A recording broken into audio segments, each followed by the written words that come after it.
இங்கே தமிழ்ச்செல்வி மிரட்டினதுனால போசும் தமிழ்ச்செல்வி மிரட்டுறதுக்காக அந்த வேலையெல்லாம் பார்த்து பயந்து போய் செஞ்சுட்டே இருக்காங்க. ஆனால் இது மலருக்கோ சுற்றி இருக்க யாருக்குமே தெரியவே கிடையாது. ஆனால் ஈஸ்வரிக்கு எங்கள் தமிழ்ச்செல்வி மேலே பயங்கரமான ஒரு கோவம் இருக்கு. என் பையன் ஏதோ தெரியாதனமாக செய்ய போய் இப்போ இவகிட்ட மாட்டிக்கிட்டு தவிச்சிட்டு இருக்கான். இவளும் இங்கே இதுதான் நேரம்னு என்னென்னமோ வேலையெல்லாம் செய்ய சொல்கிறா. இதை இப்படியே விடக்கூடாதுடி அப்படின்னு தன்னுடைய மகள்கிட்ட பேசுறது மட்டும் இல்லாமல் என்னம்மா பண்ண போகிறேன்னு கேட்குறாங்க. அதுக்கு ஈஸ்வரியும் இங்கே இவ வயிற்றுல குழந்தை இருக்கிறதுனால தானே இவ்வளோ தூரம் கூட்டிகிட்டு வந்து இங்கே வெளியிலையும் தங்க வச்சிருக்காங்க. அந்த குழந்தைய இல்லைனா அப்படின்ற மாதிரி சொல்லிட்டு எங்கள் ஈஸ்வரி வந்து கூட்டிகிட்டு தன்னுடைய மகளை கூட்டிகிட்டு மருத்துவச்சியை பார்க்க போகிறாங்க. ஏமா அந்த மருத்துவச்சியை போய் பார்த்தா உண்மை தெரிஞ்சிடாதான் என்ன, நீ என்ன அவங்க கிட்ட கூட்டிகிட்டு போகிறேன்னு சொல்லும்போது அவங்கள இல்லடி, இந்த ஊரில் எனக்கு தெரிஞ்ச இன்னொருத்தவங்க இருக்காங்க, அவங்கள போய் பார்த்தா அவங்களுக்கு எவ்வளவு தேவையான பணத்தை கொடுக்குறோமோ அதுக்கேற்ற மாதிரியான மருந்தை நமக்கு ரெடி பண்ணி கொடுத்துருவாங்க அப்படின்னு சொல்லிட்டு இங்கேருந்து கிளம்பி போகிறாங்க. எங்கள் ஈஸ்வரியும் தன்னுடைய மகளை கூட்டிகிட்டு வேறொரு மருத்துவச்சியை பார்க்குறதுக்காக போகிறாங்க. அதே போல் அங்கே வீட்டில் இருக்க வசந்தி எப்படியாவது நம்ம மருத்துவச்சியை போய் பார்க்கணும், நம்ம தமிழ் கர்ப்பம்னு போய் சொன்ன அவங்களுக்கு ஏற்கனவே நன்றி சொல்லியாச்சு, இருந்தாலும் அவங்க கிட்ட சில விஷயங்களை கேட்டு தெரிஞ்சுக்கணும்னு செல்லப்பாண்டிகிட்ட சொல்ல என்னடி கேட்க போறேன்னு கேட்குறாங்க. அதெல்லாம் பொம்பளைங்க சமாச்சாரம், நான் போய் அவங்க கிட்ட பேசிட்டு வரேன்னு சொல்லிட்டு இங்கே செல்லப்பாண்டிகிட்ட சொல்லிட்டு நேராக மருத்துவச்சியை பார்க்க அங்கே போகிறாங்க. அங்கே போன பிறகு வாமா என்னம்மா அப்படின்னு சொல்லிட்டு மருத்துவச்சி கேட்க, இல்லை அன்னைக்கு நீங்கள் எனக்கு பெரிய உதவி செஞ்சுங்க, அந்த உதவியை என்னால் மறக்கக்கூட முடியாது, என்னுடைய பொண்ணு முழுகாமல் இருக்கான்னு சொல்லி அந்த இடத்துலேருந்து அவளுடைய உயிரை காப்பாற்றுறீங்க, அதை என்றைக்குமே என்னால் மறக்க முடியாதுன்னு சொல்ல, சரிம்மா இப்போ என்ன விஷயம்னு சொல்லி கேட்குறாங்க. அதுக்கு இங்கே வந்திருக்க வசந்தி உடனே மருத்துவச்சிக்கிட்டே கேட்குறாங்க, இல்லை இந்த விஷயம் தமிழுக்கு கூட தெரியாது, தமிழ் கூட தன்னுடைய வயிற்றில் ஒரு குழந்தை வளரதா நினச்சி அவளும் அந்த சந்தோஷத்தில் இருப்பான், ஆனால் சுற்றி இருக்கவங்களுக்கும் எல்லாருக்குமே எங்கள் தமிழ் வயிற்றில் குழந்தை இருக்குது அப்படின்ற ஒரு எண்ணம் மட்டும்தான் வரும், நீங்கள் சொன்ன ஒரு பொய்யால் தான் இப்போ என் பொண்ணு திரும்ப அந்த வீட்டுக்கு போயிருக்கா, ஆனால் அதே நேரம் எங்கள் தமிழுக்கு அந்த விஷயம் தெரிஞ்சிருமே,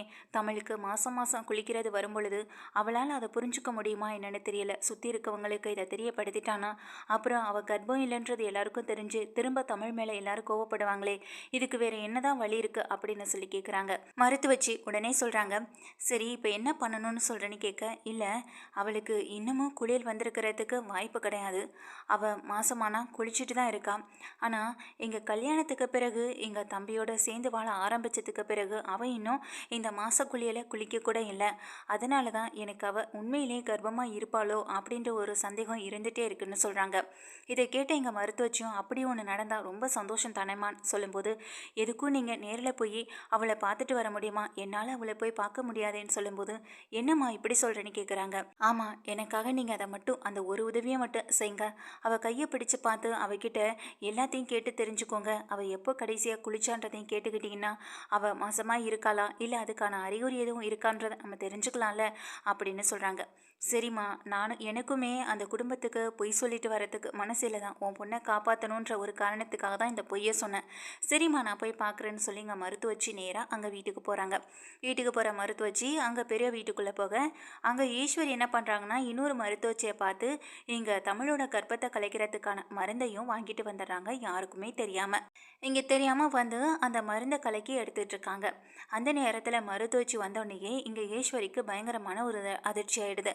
அந்த மருந்தை கொடுக்க முடியாமல் அப்படியே அங்கேயே வச்சுட்டு இங்கே வெளியில் வராங்க. வாங்க வாங்க அப்படின்னு சொல்லி கூப்பிட, என்ன இந்த நேரத்தில் வந்திருக்கீங்கன்னு இங்கே வந்து சேதுவோட அம்மாவும் சேதுவோட பாட்டியும் கேட்குறாங்க.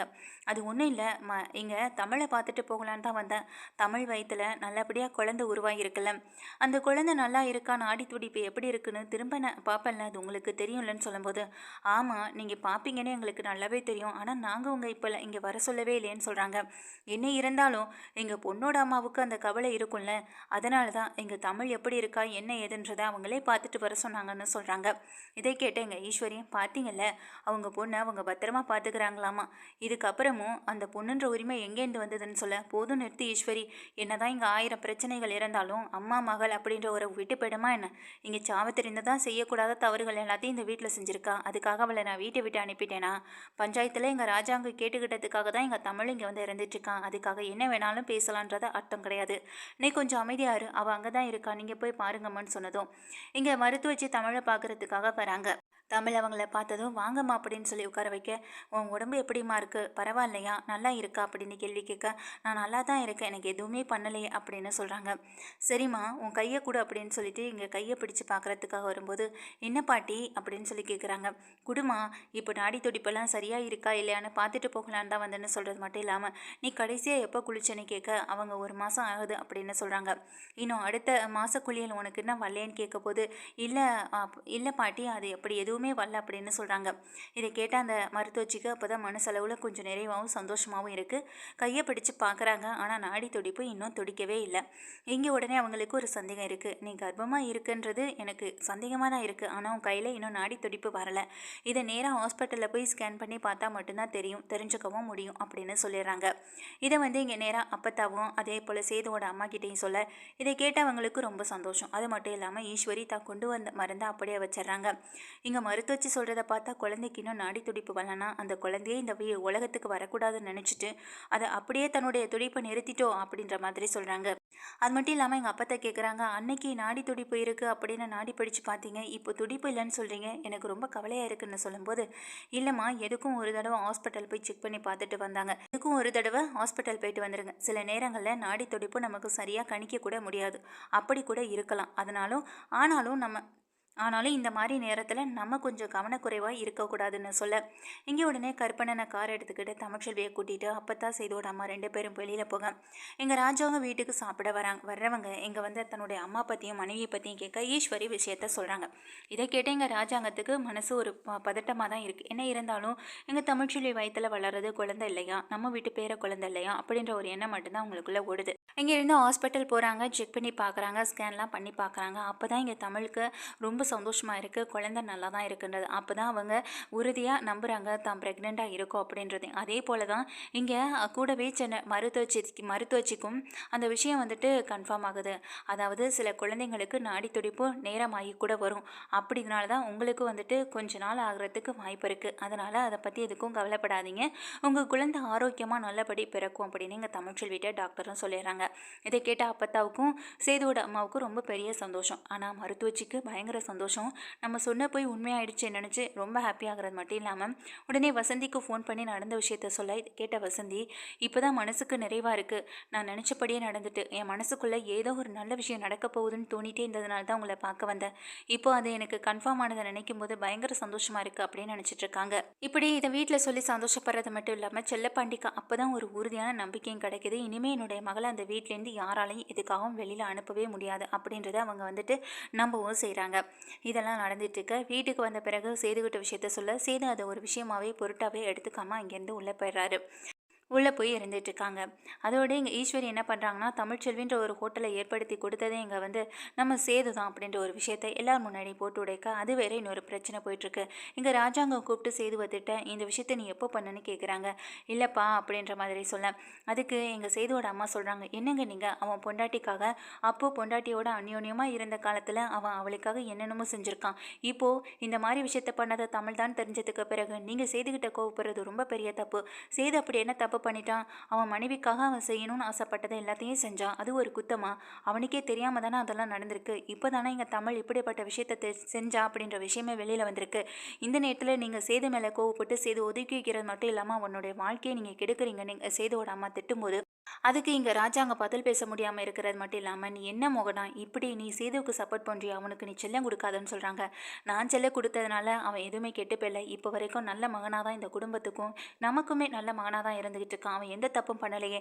தப்பு செஞ்சவங்களை விட்டுட்டு செய்யாதவங்களுக்கு நீங்கள் தண்டனை கொடுத்துட்ருக்கீங்க. நான் எல்லாரையும் சேர்த்து தான் சொல்கிறேன்னு இங்கே சொல்கிறாங்க மோகனா இப்படி சொன்ன உடனேயே ராஜாங்கம் யோசிக்கிறாங்க. அப்போ நான் சொல்கிற விஷயத்துக்கு கட்டுப்பட்டானா இனிமேல் நான் அவங்ககிட்ட பேசுகிறேன் அப்படின்னு சொல்கிறாங்க. இதை கேட்ட சேதி எதுவுமே பேச முடியாமல் இருந்துட்டுருக்க, நாளைக்கு என்ன விஷயம்னு எல்லாருமே தெரிஞ்சுப்பீங்கன்னு சொல்லிட்டு இங்கே ராஜாங்க தன்னுடைய வேலைகளை பார்த்துட்ருக்காங்க. அடுத்த நாள் எப்பொழுதும் போல் எங்கள் வீட்டுக்கு நிறைய ஆட்கள் காரில் இறங்குறத இங்கே தமிழ்ச்செல்வியும் கவனிக்கிறாங்க. இன்றைக்கி என்ன விசேஷம், இவ்வளோ பேர் வந்திருக்காங்க, நம்மக்கிட்ட மலரக்கா கூட எந்த விஷயமும் எதுவுமே சொல்லவே இல்லையேன்னு நினச்சிட்டு இருக்கப்ப மலர் வெளியில் வரதை பார்த்துட்டு இங்கே தமிழ் கூப்பிட்டு கேட்குறாங்க, என்னன்னு தெரியலை தமிழ், ஏதோ ஒரு விசேஷம் இருக்குதுன்னு நினைக்கிறேன், எனக்கு கூட தெரியலை, நீயும் போய் பார்க்கலாம் அப்படின்னு சொல்லி இங்கே தமிழ்ச்செல்வியும் கூட்டிகிட்டு உள்ளே போகிறாங்க. உள்ளே போன பிறகு இங்கே தட்டு தாம்பளத்தை விவகாரத்தோட நிறைய பேர் எங்கள் சேதுவை வந்து மாப்பிள்ளை பார்க்கறதுக்காக வந்திருக்காங்க. எங்கள் ராஜாங்க வந்து உட்கார அப்போ தான் தன்னுடைய அப்பா தாட்ட சொல்கிறாங்க, எங்கள் தினம் தினம் இந்த பழைய வாழ்க்கையை நினச்சி எங்கள் சேது வந்து குடிச்சு குடிச்சு தன்னுடைய வாழ்க்கையை கெடுத்துக்கிறத பார்க்கும்போது எனக்கு ரொம்ப கஷ்டமாக இருக்குது. அவனுக்கு பிடிச்ச வாழ்க்கை நல்லபடியாக அமையணும்னு தான் நான் எந்த ஒரு வசதியை எதுவுமே பார்க்காம அந்த பொண்ணை கல்யாணம் பண்ணி வச்சேன். ஆனால் அந்த பொண்ணால் நம்ம குடும்பத்துக்கு வந்த கஷ்டங்கள் எல்லாமே போதும். இதுக்கப்புறமும் என் பையன் நல்லா இருக்கணுன்றதுக்காக தான் நானே அவனுக்கான ஒரு பொண்ணை பார்த்துருக்கேன். இதுக்கு சேது சம்மதிப்பான்னு நினைக்கிறேன் அப்படின்னு சொல்லிட்டு எங்கள் சேதுவை பார்க்க சேதுக்கு என்ன பதில் சொல்கிறதுனே தெரியல. முழுசாக எங்கள் தமிழை மறக்க முடியாமல் தவிச்சிட்டு இருக்க சேதுக்கு இன்னொரு கல்யாணம் அதுவும் அடுத்த நிமிஷமே நினைக்கும் போது ரொம்ப பதட்டமாகவும் படபடப்பாகவும் தன்னுடைய அப்பா இதோட பேசாமல் போயிடுவாரே அப்படின்ற ஒரு எண்ணமும் மட்டும்தான் அவங்களுக்குள்ளே ஓடிட்டுருக்கு. அந்த நேரம் பார்த்து இங்கே நிற்கிற சாவித்திரி, என்னென்ன நினச்சிட்டு இருக்கீங்க? இந்த வார்த்தையை பற்றி இதை பற்றி என்கிட்ட எதுவுமே பேசாமல் நீங்கள் திடுதிப்புன்னு இப்படி பொண்ணு வீட்டுக்காரவங்களை வர சொல்லியிருக்கீங்களே, இந்த வீட்லேயே நான் ஒரு பொண்ணை வச்சிட்டு இருக்கேனே அப்படின்னு சொல்லும்போது, ஏற்கனவே இந்த விஷயத்தில் செய்து முடிவு எடுத்துட்டாமா. திரும்பவும் இந்த விஷயத்தில் அவனை கட்டாயப்படுத்துறதுக்கு எனக்கு விருப்பம் இல்லை. அவனுக்கு இங்கே சின்ன வயசுலேருந்து தாமரையை பார்த்து பார்த்து வளர்ந்ததுனால அந்த மாதிரியான ஒரு எண்ணத்தில் இங்கே தாமரையை வச்சு பார்க்க முடியலைன்னு ஏற்கனவே எங்கள் சேது என்கிட்ட எல்லா விஷயத்தையும் சொல்லிட்டான். திரும்பவும் அவன்கிட்ட இதை பற்றி பேசி அவனையும் கஷ்டப்படுத்தி இந்த வீட்டில் இருக்கவங்களையும் கஷ்டப்படுத்த விரும்ப எங்கள் தாமரைக்கு எப்படி மாப்பிள்ளையை பார்த்து எனக்கு கல்யாணம் பண்ணி வைக்கிறதுன்னு தெரியும். நீ கொஞ்சம் அமைதியாயிரு. இங்கே ஏற்கனவே ஒரு பொண்ணை கல்யாணம் பண்ணிட்டு வந்து இங்கே சேதுவோட வாழ்க்கை எப்படி ஆனதுன்னு நானும் நீயும் எல்லாருமே பார்த்துக்கிட்டு தானே இருக்கோம். அதே போல் இங்கே தாமரையை கல்யாணம் பண்ணி வச்சு அவங்க வாழ்க்கை நல்லா இருக்கணுமா வேண்டாமா?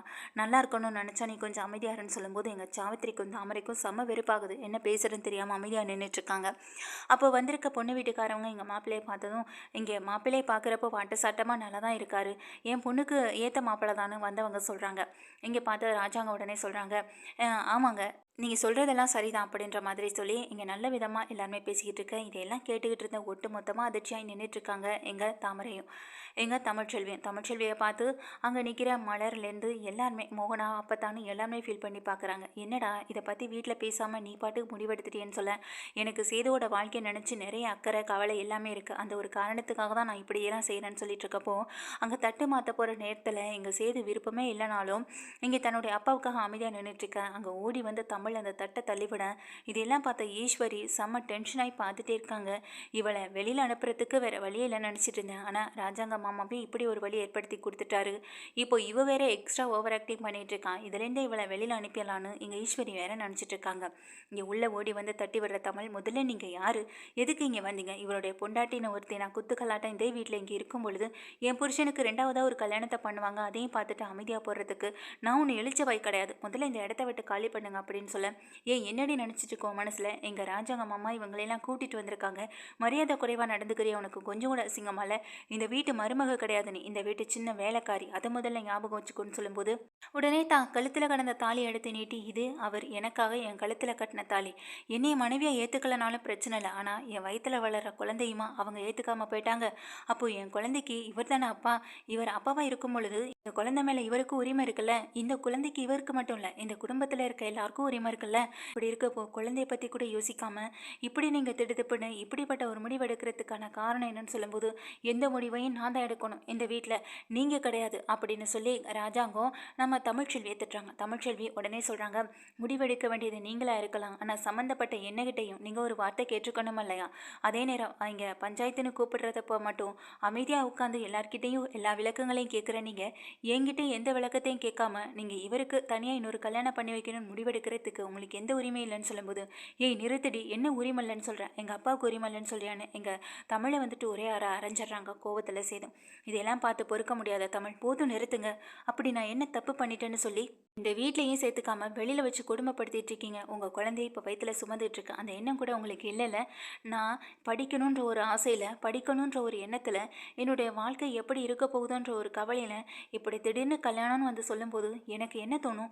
படிக்கணுன்ற ஒரு ஆசை இருந்தால் என்ன, திடீர்னு எப்படி என்னால் கல்யாணம் பண்ணிக்க தோணும்? அதனால தான் என்னை காப்பாற்றிக்கிறதுக்காக மட்டும்தான் நான் போலீஸ்க்கு ஃபோன் பண்ணேன். போலீஸ்க்கு ஃபோன் பண்ணால் கல்யாணம் நின்றுடும், அந்த ஒரு எண்ணம் மட்டும்தான் எனக்குள்ளே இருந்ததே தவிர, அதையும் மீறி உங்கள் அப்பாவை போலீஸ்க்கு அனுப்பணும், உங்கள் அப்பாவுக்கு பிரச்சனை வரணும், இப்படிப்பட்ட பேர் எந்த எண்ணமும் எனக்கு இல்லை. போலீஸ்க்கு ஃபோன் பண்ணது நானாக இருக்கலாம், அரெஸ்ட் பண்ணிட்டு போனது அவங்க, எந்த காரணத்துக்காக அரெஸ்ட் பண்ணாங்க, இதனால் அவங்களுக்கு உங்களுக்கு முன்பகையா இப்படின்றத நீங்கள் தான் கண்டுபிடிக்கணுமே தவிர, எல்லாத்துக்கும் காரணம் நான் தான் சொல்லி என்னை தூக்கி வெளியில் உட்கார வச்சுருக்கீங்க. அதையும் பொறுத்துக்கிட்டு ஒரு மாதமாக இருக்கிறேன்னா அந்த வீட்டுக்குள்ளே இங்கே வெயிலானாலும் மழை ஆனாலும் அதுக்குள்ளேயே இருந்துக்கிட்டு நான் கஷ்டப்பட்டுட்ருக்கேன். என் குழந்தையும் கஷ்டப்பட்டுட்ருக்கு. அதெல்லாம் விடுங்க. அதையும் தாண்டி இங்கே நிரந்தரமாக எங்களுடைய உறவை பிரிக்கணுங்கிறதுக்காக உங்கள் அப்பா செய்கிற ஒவ்வொரு செயலையும் பொறுத்து பொறுத்து போகணுன்ற அவசியம் எனக்கு கிடையாது. இப்போ சொல்கிற கேட்டுக்கோங்க.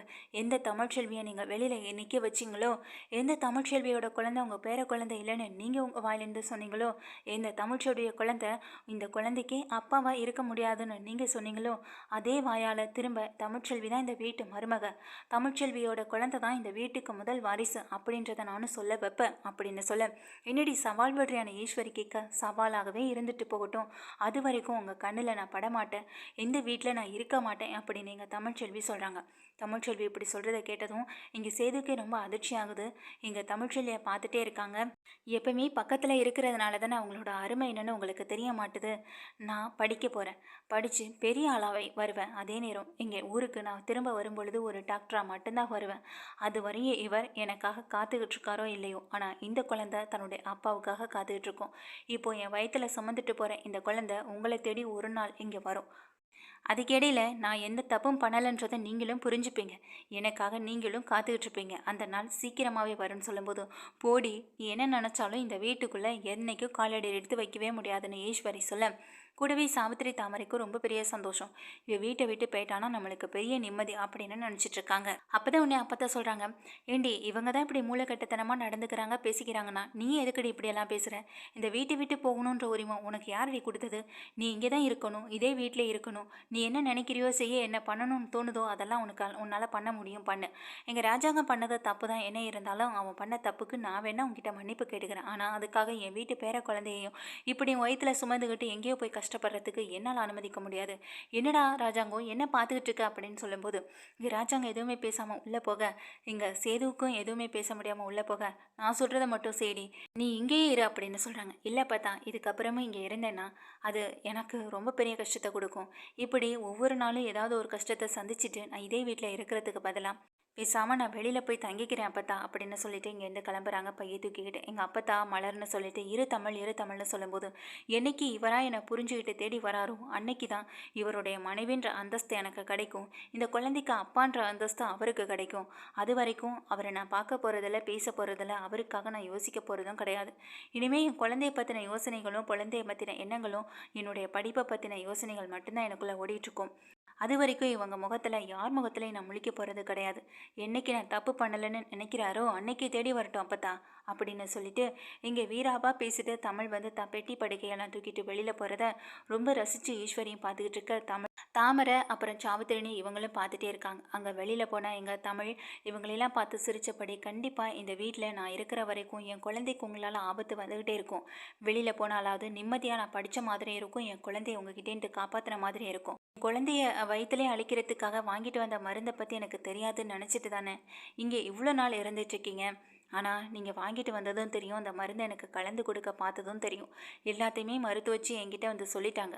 முதல்ல நீங்கள் அந்த மருத்துவச்சியை பார்க்கலனாலும், ஆனால் மருத்துவச்சி அந்த நீங்கள் தேடி போய் வாங்கிட்டு வந்த அந்த மருந்துக்கிட்ட அந்த மருந்து கடைக்காரவங்களை பார்க்க போனப்போ தானே விஷயம் எல்லாமே தெரிஞ்சிருக்கு.